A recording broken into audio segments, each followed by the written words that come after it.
Greetings, everyone. I'm Larry Williams, the Director of CARMA, the Consortium for the Advancement of Research Methods and Analysis. And it's February 18th, 2019. And it's my pleasure to welcome you to another version of Meet the Methodologist. As you may know, one of CARMA's two signature programs is our webcast program that we've been doing since 2004. Through which I bring in distinguished methodologists that come on campus to give a lecture that then goes out live to members of our program. We're very grateful that we have over 125 members worldwide. And then you may also know that the recordings of those lectures are also available. Since we've been doing it since 2004, we have over 150 of those recordings in our library. That program, in addition to our short courses, is kind of what we do. So it's my pleasure today then to do a little chat with one of our upcoming presenters, Chris Nye from Michigan State University. He will be giving his talk this Friday, February 22nd. Chris received his PhD in IO from the University of Illinois and joined Bowling Green State University for a few years, and in 2013 made the move up north to Michigan State University. Among his many accomplishments, Chris just received the Research Methods Division or Distinguished Early Career Award.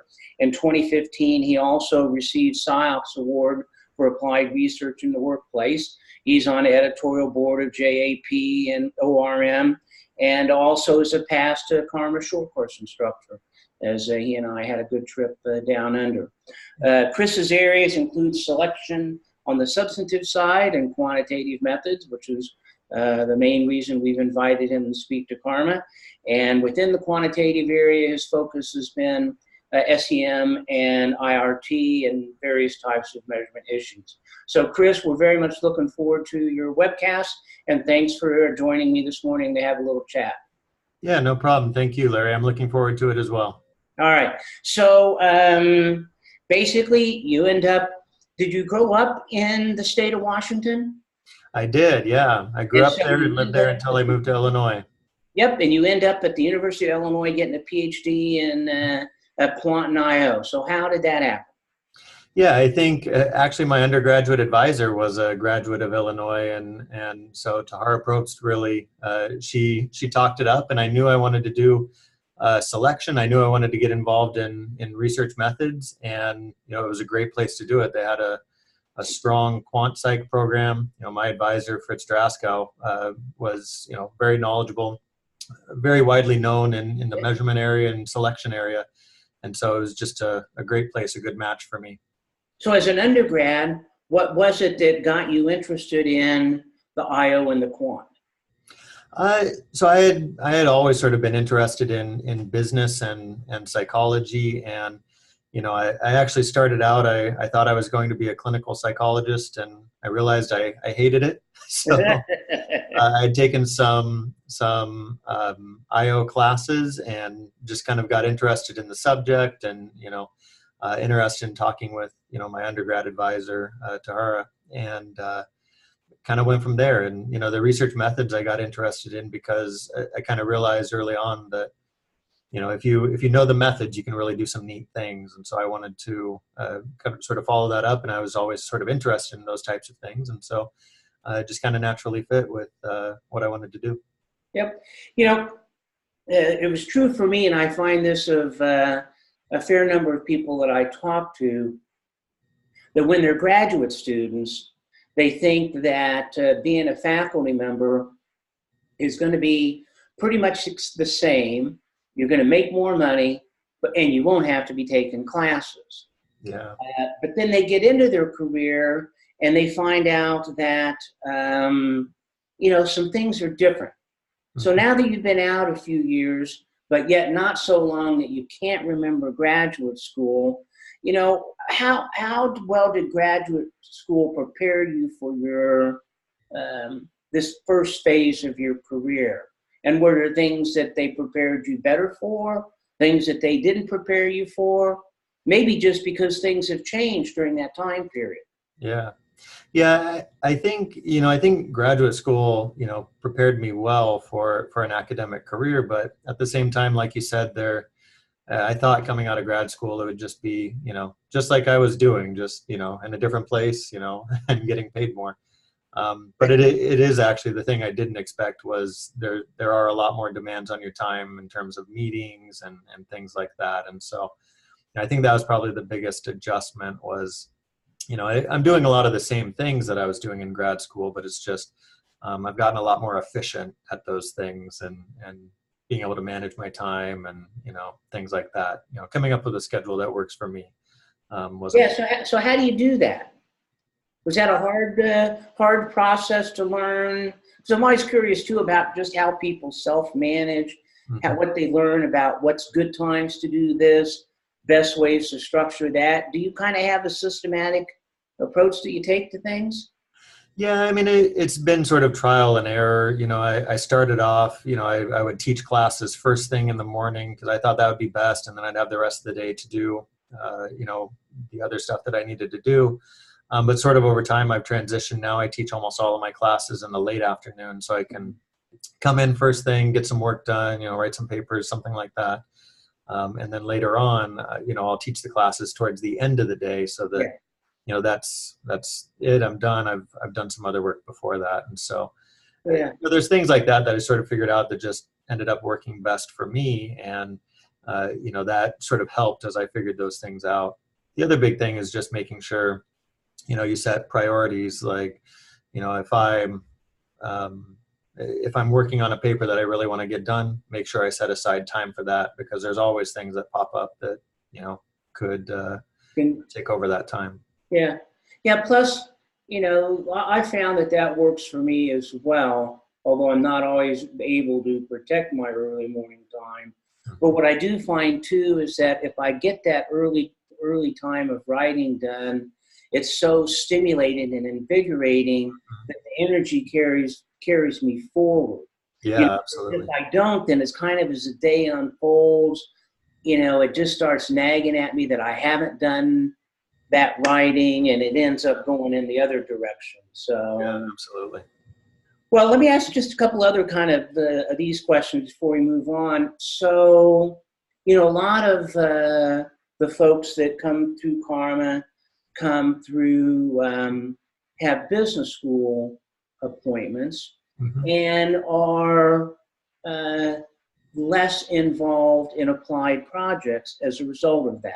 There's just, I think IO has that kind of tradition.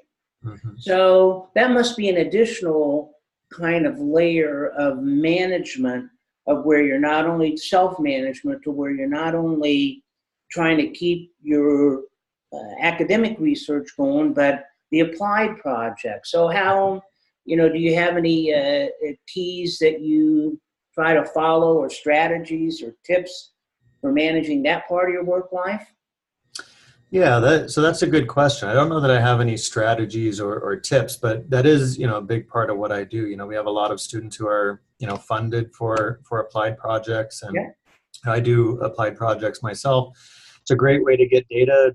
A lot of the projects that, a lot of the research projects that I have done sort of started as, I had this, applied project and we needed to figure out how to do something. And, we got this big data set and we're able to do something with it or address a new problem. And so that's something that I think has been really useful for my career, is getting involved in some of these things. And, for example, I do a lot of research with the military, and, we get these huge data sets. They're assessing all kinds of people. And so that's been great from a methodological perspective, because there's also some, unique things that we need to address about those as well. And so a lot of research projects have come out of that, just trying to figure out, how can we do this a little bit better and things like that. And then, also, as I said, students getting funding for a lot of these things. A good number of our students here at MSU end up being funded through some sort of an applied project working with a company or something like that.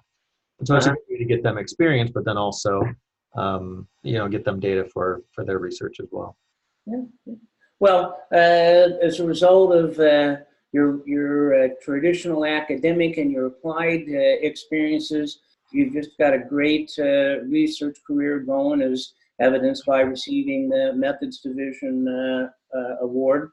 So how do you think you've changed as a researcher since becoming a faculty member? Do you do things, anything you do particularly different, or things you try to avoid doing, or how have you evolved in that way?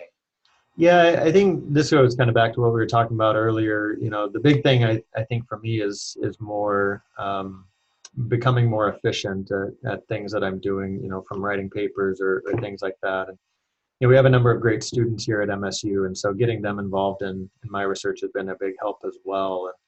And so it's sort of been that way where I've transitioned more from, you know, doing a lot of the data analysis myself to getting a lot of students involved. And the students have been great. Like I said, we have great students here, and you know, they really contribute a lot to a lot of the research that I'm doing as well. So, you know, there's been sort of that natural transition to where I focus a lot of my time now more on writing. And you know, I still, you know, doing the data analysis is still my favorite part of it. So I still like to get involved with that. But you know, a lot of it is also helping students to learn these new methods, and then you know, I'll end up doing a lot of the writing or conceptual work, things like that. Yeah. I think probably for me, two things come to mind. One is, before, let's say I'm making an argument and I want to go points 1, 2, 3, 4, 5.